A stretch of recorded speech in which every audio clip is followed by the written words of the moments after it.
Saudara Peggy Setiawan menjalani tes psikologi di Direktorat Reserse Kriminal Umum Polda Jawa Barat. Sementara kuasa hukum mempertanyakan urgensi tes psikologi terhadap Peggy.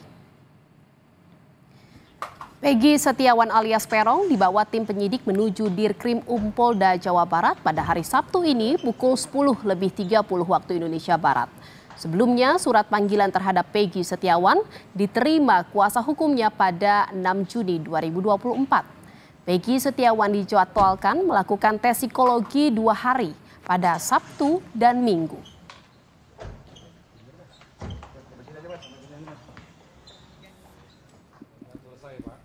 Kuasa hukum Peggy, Tony RM, mempertanyakan urgensi pemeriksaan psikologi terhadap kliennya. Menurut Tony, Peggy Setiawan dalam keadaan baik-baik saja sehingga tidak perlu tes psikologi.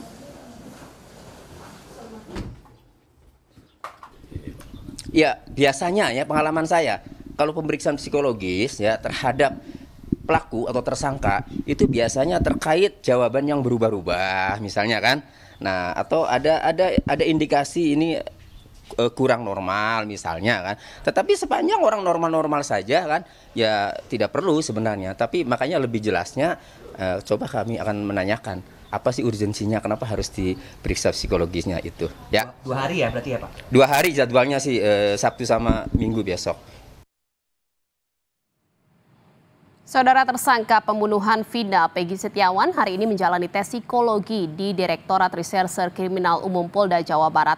Tes psikologi terhadap Peggy berlangsung selama 6 jam dan akan dilanjutkan kembali pada esok hari. Soal tes psikologi yang dijalani Peggy Setiawan kita akan bahas bersama Kriminolog FISIP Universitas Indonesia, Profesor Adrianus Meilala. Selamat malam Prof. Adrianus, terima kasih sudah bergabung bersama kami di Kompas Malam.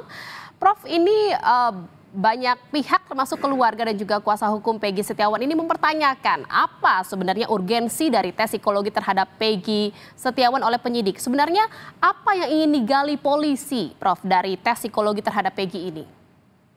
Ya, sebelum sampai ke situ kan kita memahami bahwa dalam masa penahanannya ini itu polisi nampaknya sibuk untuk menambah alat bukti, ya kan? Saya menduga bahwa polisi sudah mengantongi alat bukti yang keras, ya, yang bersifat tidak bisa terbantahkan, misalnya apakah itu DNA atau sidik jari misalnya. Nah, kalau misalnya tidak punya, maka kemungkinan itu dianggap oleh kepolisian kurang kuat, akan mudah dipatahkan oleh penasihat hukum. Nah, untuk itu maka kemudian dicarilah berbagai alat bukti yang lain. Kemarin misalnya, kalau saya tidak salah, kepolisian juga membuka hotline ya kepada semua orang untuk memberikan masukan. Apakah itu masukan yang memberatkan Peggy ataupun meringankan, nanti semuanya akan diperiksa. Begitulah kurang lebih. Nah, maka dalam konteks itulah kita melihat kepolisian juga ingin tahu terkait dengan apakah itu kecerdasan, kesehatan mental dari Peggy melalui tes psikologi ini.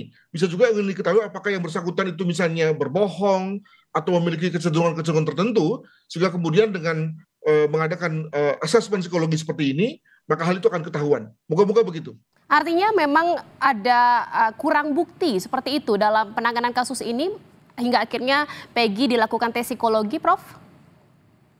Nggak tahu ya bagaimana kita membacanya, karena kalau lihat dari perkataan Direktur Reserse Kriminal Umum Polda Jabar yang begitu yakin ya, secara gesture merasa convinced bahwa Peggy itu adalah orang yang menjadi pelakunya, dan polisi kelihatannya sudah memiliki 2 alat bukti yang kuat, maka rasanya sudah cukup tuh gitu.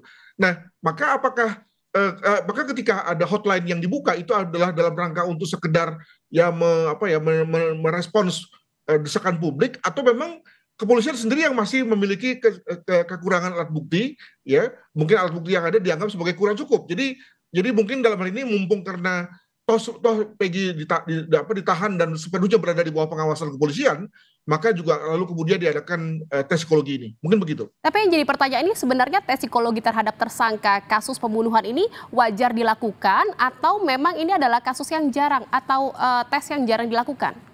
Saya kira apa yang dikatakan oleh penasihat hukum tadi itu ada benarnya, karena biasanya memang yang menjadi determinan ya secara gampang orang yang kemudian diperiksa secara psikologi adalah ketika menunjukkan indikasi labil, indikasi apa seperti menceracau, artinya ada kondisi di mana terdapat indikasi ketidaksehatan mental gitu ya. Tapi juga jangan lupa bahwa ketika polisi ingin tahu apakah memang misalnya orang ini punya kecenderungan untuk ngibul, untuk berkata yang tidak sebenarnya, atau karena begitu memiliki kecerdasan luar biasa sehingga lalu mampu berkata berkata apa bohong secara sistematik ya, maka ada bagusnya sih memang melakukan satu pemeriksaan psikologis yang bersifat komprehensif overall ya, sehingga lalu ketahuan berbagai kecenderungan, berbagai hal-hal yang bersifat kepribadian yang kuat dari yang bersangkutan begitu. Kalau yang Anda lihat nih Prof terhadap Peggy ini tes psikologinya nih menyangkut seperti apa saja sih yang sedang didalami polisi? Ya kembali pada bahwa banyak ya pemeriksaan psikologi, ada yang bersifat mengetahui kesehatan mental, mengetahui karakter, mengetahui trait ya, sifat-sifat yang menonjol dari orang, ingin mengetahui kecerdasan juga bisa, lalu juga tes psikologi untuk mengetahui apakah orang berbohong atau tidak. Nah, tentu kita lalu bisa mengira-ngira apa mana tes psikologi yang kurang lebih bisa dikatakan sebagai akan memperkuat kartu kepolisian dalam rangka memajukan Peggy sebagai tersangka ke pengadilan.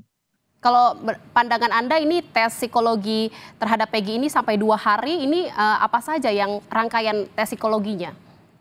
Saya kira kalau yang 2 hari per hari 5 jam ini kelihatannya sudah konteks asesmen psikologi yang lengkap ini. Ya ingin mengetahui karakter Peggy, apakah memang orang yang konsisten, orang yang cerdas, orang yang labil begitu ya. Sehingga lalu kemudian polisi juga bisa mengira-ngira ketika yang bersangkutan itu secara konsisten mengatakan bahwa saya bukan pelakunya, itu adalah sesuatu yang memang merupakan cetusan dari hati nurani atau memang sesuatu perkataan yang sekali diucapkan lalu kemudian nggak bisa ditarik lagi. Jadi itu mungkin bisa diambil keterangannya, bisa disimpulkan setelah diadakan pemeriksaan psikologi ini, begitu. Ya Prof, dalam tes psikologi terhadap Peggy ini kan Ibu Peggy juga diundang gitu ya untuk bisa menyaksikan proses tes psikologi terhadap Peggy oleh penyidik. Ini apa alasannya kenapa akhirnya tes psikologi ini harus disaksikan oleh orang tua dari Peggy? Ini menarik nih, karena memang biasanya untuk melakukan tes psikologi nggak perlu dihadirkan orang tua atau pihak-pihak yang lain. Diasumsikan yang bersangkutan bisa mengungkapkan diri sendiri ya, atau dibantu diungkapkan oleh orang yang mengetesnya gitu ya. Jadi orang yang mengetes yang mewawancarai kita sedemikian rupa sehingga kemudian keluarlah hal-hal yang bisa menggambarkan siapa kita. Nah, untuk itu maka ketika ada orang tua dihadirkan, ada kemungkinan memang misalnya ada dimensi-dimensi dari saudara Peggy yang diperkirakan tidak mampu dikeluarkan oleh dirinya sendiri. Misalnya sebagai contoh, ini satu teori saja.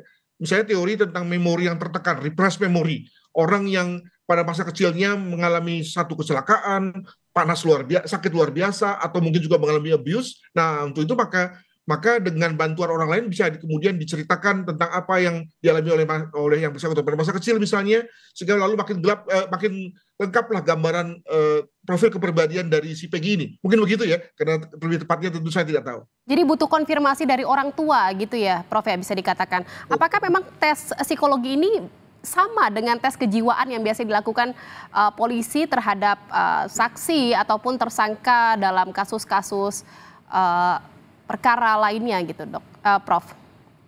Ya kalau misalnya indikasinya gangguan jiwa ya tentu lain lagi. Ya kurang lebih sama lah, tetapi pada beberapa baterai tes tentu dikeluarkan atau tidak dipakai untuk melihat, ada yang misalnya lebih melihat pada the complete personality questionnaire misalnya, sementara pada konteks gangguan jiwa lalu kemudian dipergunakan hal-hal yang terkait dengan tes yang agak-agak psikiatris misalnya. Nah, itu adalah sesuatu yang diperuntukkan terkait dengan penggunanya. Nah, kalau memang dalam hal ini indikasi bahwa Peggy itu tidak menunjukkan misalnya perilaku yang menceracau, yang tidak konsisten, maka tentu kelihatannya indikasi gangguan jiwa tidak ada. Tapi kita ingin lihat misalnya apakah yang bersangkutan memang menampilkan hal itu terkait dengan kecerdasannya. Biasanya kan orang menampilkan satu situasi yang bersifat firm, determinasi, bersifat persisten, itu adalah karena kecerdasannya. Nah, apakah benar demikian? Jangan-jangan dia memang begitu karena memang punya kecerdasan atau karena memang sebetulnya dia mampu yang kita sebut sebagai lying ya, punya kepribadian yang kecenderungan untuk bohong misalnya. Nah, itulah yang kemudian daripada kemudian lalu polisi mengira-ngira, mungkin ada bagusnya sih untuk melakukan tes psikologi yang bersifat lengkap. Demikian. Sampai 2 hari ini tes psikologi dilakukan, sebenarnya seberapa penting sih Prof hasil tes psikologi Peggy ini dalam pendalaman dan juga penanganan kasus pembunuhan Vina ini? Sekali lagi, moga-moga ini memang merupakan bagian dari satu upaya kepolisian yang bersifat sistematis untuk kemudian menjerat yang bersangkutan secara komprehensif juga gitu ya. Bukan karena polisi sedang seperti halnya orang berenang ya, seperti orang tenggelam dan mengambil apapun ya dalam rangka menyelamatkan diri gitu ya. Nah, itu tentu tidak kita harapkan. Jadi saya harapkan kalau memang polisi tidak bisa membuktikan misalnya bahwa Peggy adalah Peggy begitu ya, maka ya tentu dengan besar hati polisi harus bilang untuk misalnya mengadakan SP3 misalnya. Tapi kalau memang ini dalam rangka satu upaya semakin meyakinkan JPU dan juga nanti kemudian ke pengadilan, maka saya pikir ada bagusnya untuk melakukan suatu pemeriksaan psikologi bagi yang bersangkutan. Demikian. Baik, kita tunggu saja. Semoga saja memang hasil dari tes psikologi terhadap Peggy ini bisa membuat penanganan kasus pembunuhan Vina dan Eki ini semakin terang. Seperti itu ya, Prof. Terima kasih atas perbincangannya, Kriminolog FISIP UI Adrianus Meliala. Selamat malam.